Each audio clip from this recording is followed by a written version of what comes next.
work as lawyers, especially when you engage with refugees, we're aware that you can really make a difference in the lives of people.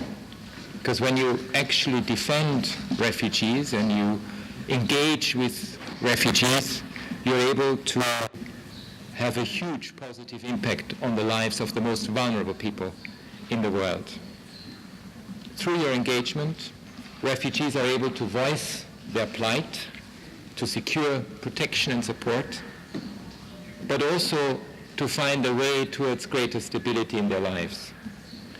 And that is not just important for the refugees themselves, it is also important for host communities, because what we so desperately need in many parts around the world is precisely that host communities understand and are aware of the plight of refugees, but also about the interconnection that exists between the rule of law and refugee movements.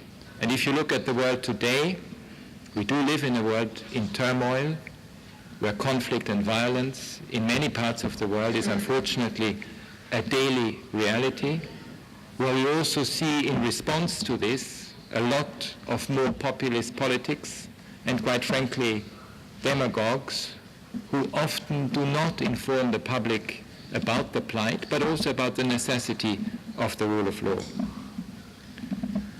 We also know that the breakdown in governance and in the rule of law is one of the main drivers behind forced displacement.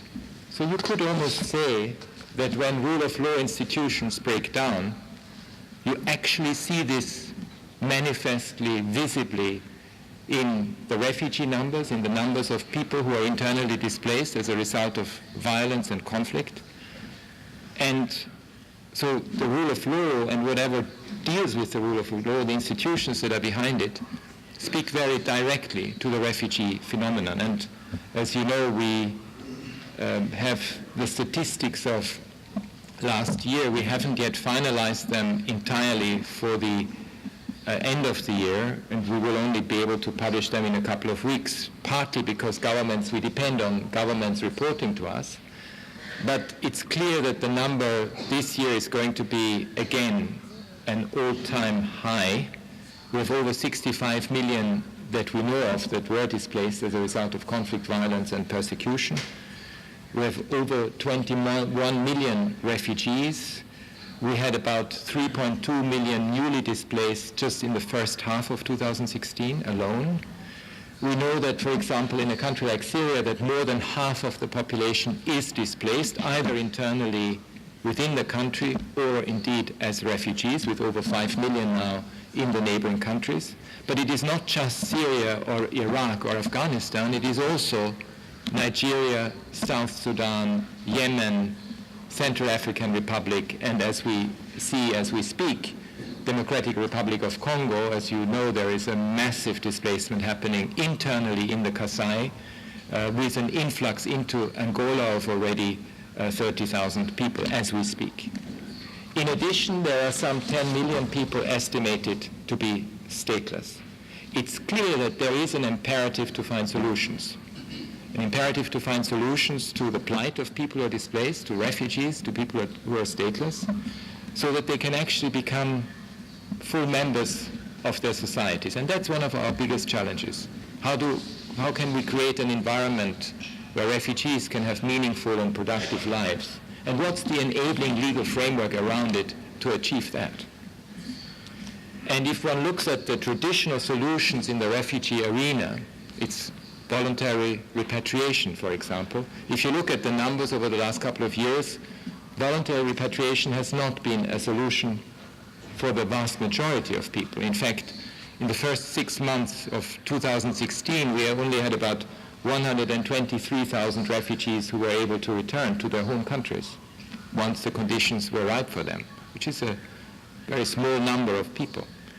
We also know that the other solution, which is resettlement, third country resettlement, meaning that you help people who are in a precarious situation in a host country are able to find a resettlement solution elsewhere, has benefited some 1 million people over the last 10 years. 1 million is impressive, But if you look at the millions of people who are displaced every year, it is an important contribution, but it is not a contribution that benefits the vast majority of refugees, because per year we manage to resettle maybe some 100,000 to third countries.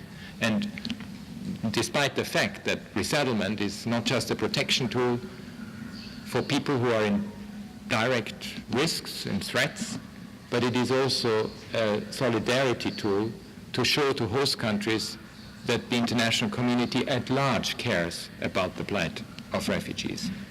So that essentially gives us a picture of many people, millions of people living in protracted exile. It clearly makes the search for solutions all the more important, and it's also clear that the most important solution would be to address the drivers and in fact the triggers of forced displacement, which speaks again to rule of law and building rule of law institutions, making sure that the rule of law institutions deliver on human rights, deliver on what rule of law is meant to be. And I think clearly you as lawyers and bar associations have an absolutely critical role to play, because a lot of the reasons of why we see an erosion in governance and legal institution, it starts sometimes very slowly, but you can actually see an evolution that eventually leads to conflict and violence. And we have seen this in many countries around the world. I've just visited the 3 countries in Central America, Guatemala, El Salvador, and Honduras.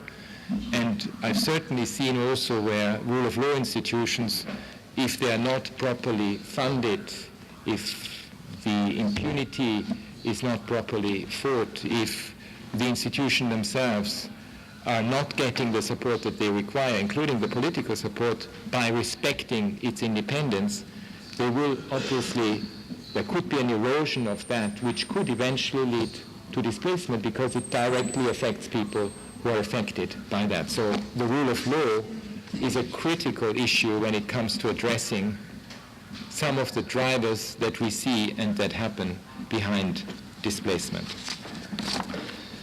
Let me particularly highlight the role and the importance of an independent judiciary, because an independent judiciary is particularly crucial in times of crisis. It's the voice of reason, especially when there are sometimes very emotional public debates, as we see them in discussions around refugee issues and migration.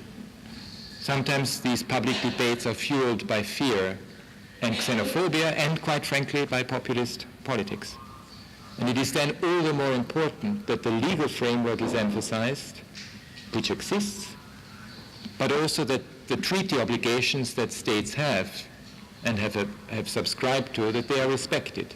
The rule of law and an independent judiciary, as we know in so many countries around the world, have often been one of the great accomplishments in ensuring that the voice of reason of law informs these debates and does not take states out of treaty obligations that they signed on, in the case of the 1951 Convention, over almost 70 years ago, because the 1951 Convention was created, as you know, in the wake of the Second World War, not least as an experience of the horrors that people went through during the Second World War.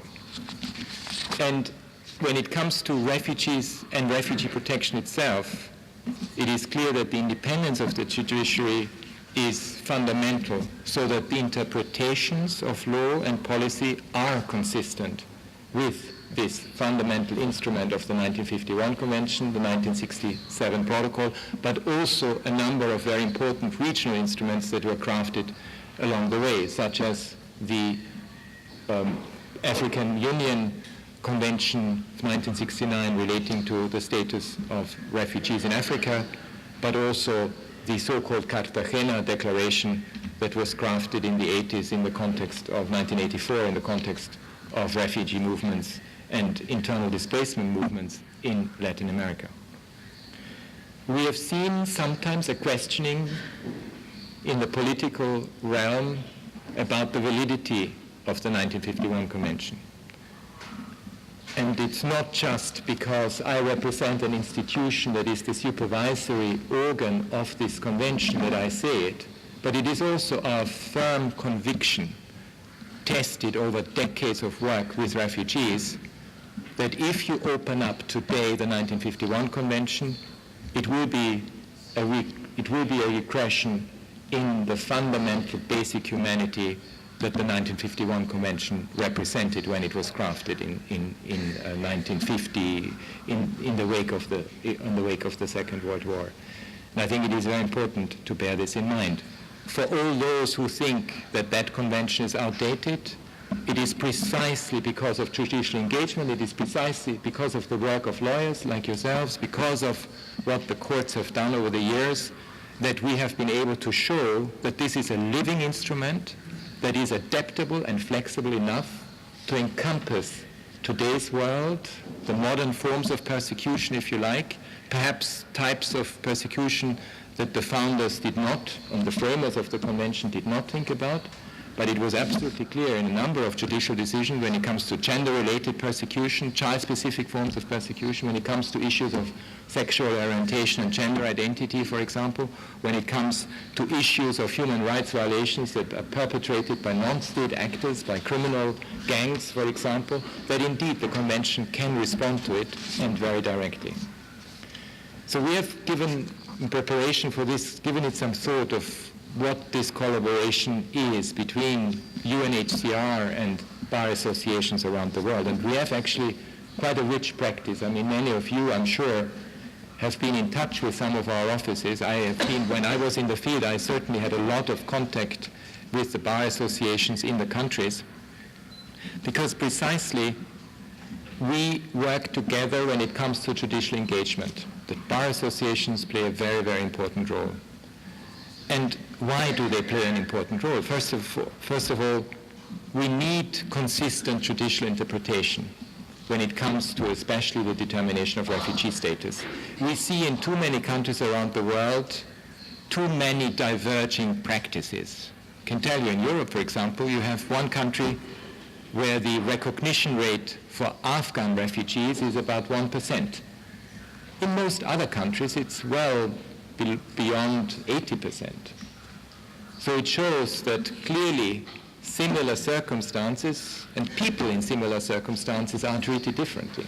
So the law comes in order to provide precisely the safeguard to ensure that there is a consistent interpretation of the law, but also one application that directly affects the lives of people. In this case, Afghan refugees, for example. And we have seen, especially if one looks at statistics in Europe, that almost 1 in 5 appeals were successful, making sure that people who needed it got the protection that they required. We also know that if there is an incoherent decision-making, that it not just affects the person, it's him or herself, but it also affects and can destabilize legal systems.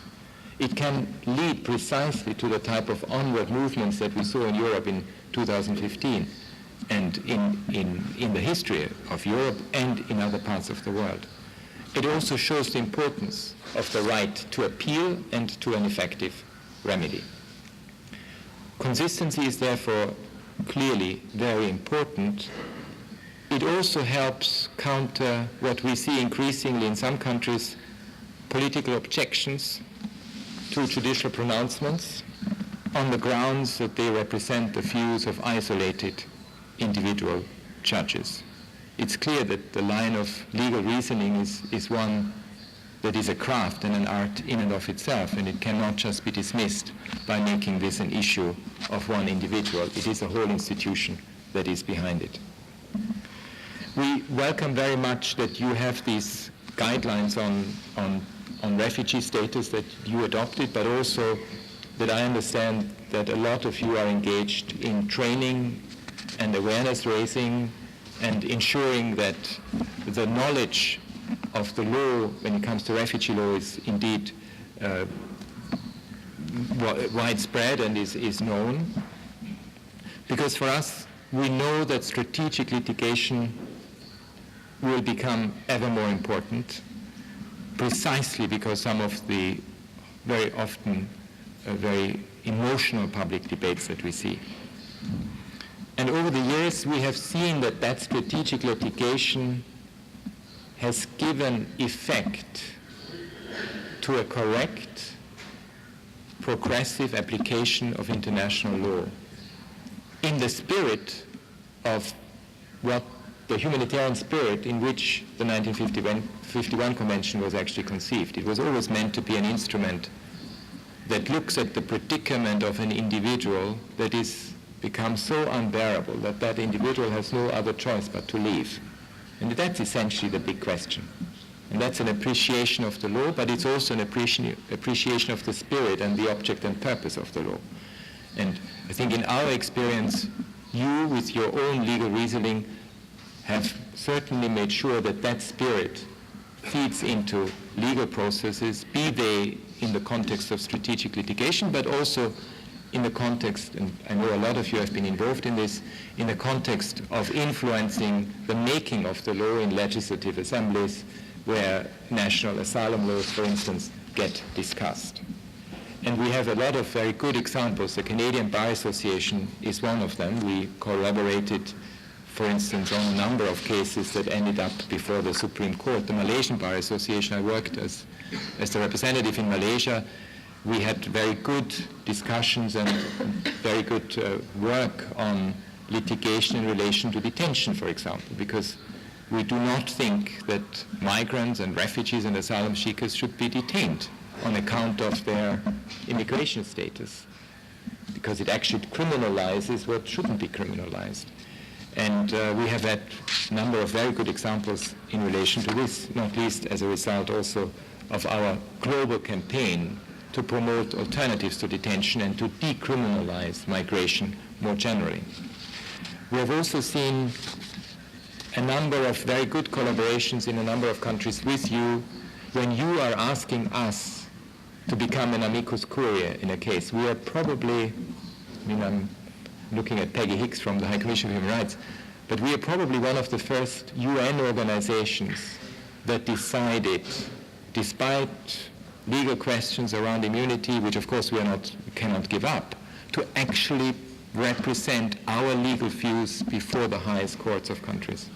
For instance, last year we had 21 amicus curiae briefs submitted in 15 jurisdictions on all continents of the world before the Inter-American Commission of Human Rights, before the European Court of Human Rights, before the UK and US Supreme Courts, for example, but also in the Kenyan High Court. So we have a tradition of intervening ourselves on issues of law before the highest courts of a country or at the regional level. And we see these interventions as extremely important also because we have been given this function of supervision in relation to the application of the provisions of the 1951 Convention.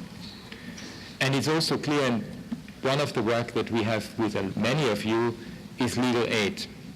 Legal aid is extremely important in the refugee and migration context because very often, as you know, these are very complex procedures. They are not possible without proper legal aid. It helps not just the individual, but it also helps the legal system. We see a tendency where some of this legal aid is not granted anymore. Sometimes states provide that free of charge, but we also see that there are cost-cutting measures that are being taken. We think that this is not a very good idea. We think that it actually enhances the quality of decision-making and of asylum, and we will certainly want to work with many more of you to ensure that the legal aid component is properly recognized within the legal system and when it comes to the determination of refugee status. And I know UK Immigration Lawyers Association, for example, has helped increase to provide pro bono advice to asylum seekers in Greece. And it may be surprising for you, but we also have really stepped up efforts in countries that are directly affected by conflict, such as Syria. We actually have a whole network of legal aid and community centers in Syria working with lawyers. 120 lawyers are part of that network, over 1,700 volunteers, 2 legal clinics to ensure that access to registration, documentation, civil status, despite the fact that, and because of an ongoing conflict situation, that these fundamental legal documents are actually delivered. And we're looking at all kinds of legal issues that arise in conflict, precisely to preserve some stability within the turmoil of a very, very difficult situation. And we have been able to reach with our partners, with yourselves, with people like yourselves, even in a conflict situation, hundreds and thousands of people as a result. For us, again, an extremely important aspect. If I could just end on one important principle that we see arise in many jurisdictions around the world. There is at times a tendency, including by lawyers and bar associations, to focus on national law. And that's understandable, of course, because that's what you work with. We think it is crucial to ensure that the interpretation of national law is done in the light and spirit of international law, because that's what states also subscribe to. And the refugee context, even if the national law may not be precise to the point, there is always a margin of appreciation and interpretation that one can give to national law. And we would very much argue that that interpretation and the broader object and purpose of it would have to be guided by fundamental principles of international law and the legal framework that was established and the treaty obligations that states have. And I think if I could make a plea to you, and I know that this is different in the various jurisdictions, to ensure that we train and make sure that judges, that the judiciary, that bar associations, that lawyers are aware of the international legal dimension in the refugee protection arena, in the human rights arena when it comes to migration issues, because we really think that is very, very crucial and will help us develop a much stronger basis of interstate multilateral cooperation, because that's where it actually starts and where it ends. And I'd like to thank you again very much for all the work that you're doing on refugees and for continuing to be strong defenders and advocates for that, because we will need it more than ever. Thank you very much.